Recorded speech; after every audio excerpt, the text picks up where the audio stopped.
भारतामध्ये सर्वाधिक मंदिरं ही महाराष्ट्रात आहेत यावर तुमचा विश्वास बसणार नाही, पण हेच सत्य आहे। महाराष्ट्रात 77,283 मंदिरं आहेत।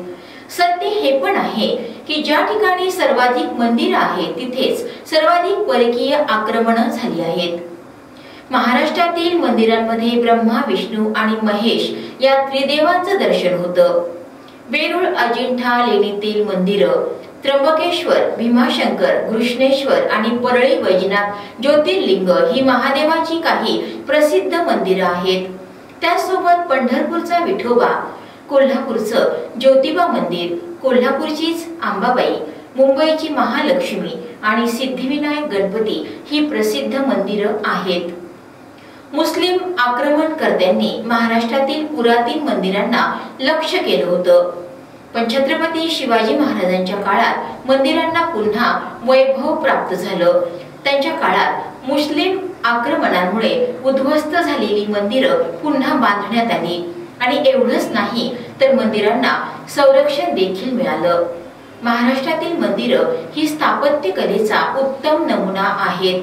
काळ्या आणि राखाडी दगडांचं बांधकाम असलेली ही प्राचीन मंदिरं सर्वांचं लक्ष वेधतात। हा दगड मजबूत आहे, त्यामुळे महाराष्ट्रातील मंदिरांमध्ये शिल्पकला आणि कलाकृती कमी आढळतात।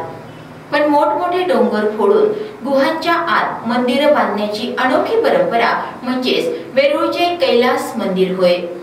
नागर, द्रविड आणि वेसारा या मंदिर बांधण्याच्या 3 मुख्य शैली आहेत। उत्तरेकडील मंदिरे नागर शैलीतील आहेत, तर द्रविड शैलीतील मंदिरं दक्षिण भारतात आढळतात। दोन्हीचे मिश्र स्वरूपात वेसारा हे पश्चिम आणि भारतातील इतर काही भागात दिसून येतात। थोडक्यात काय तर भारतीय संस्कृतीत मंदिरं समाजाला जोडण्याचं काम करतात। राष्ट्राचा संबंध संस्कृतीशी असतो। संस्कृतीत कला महत्त्वाची असते।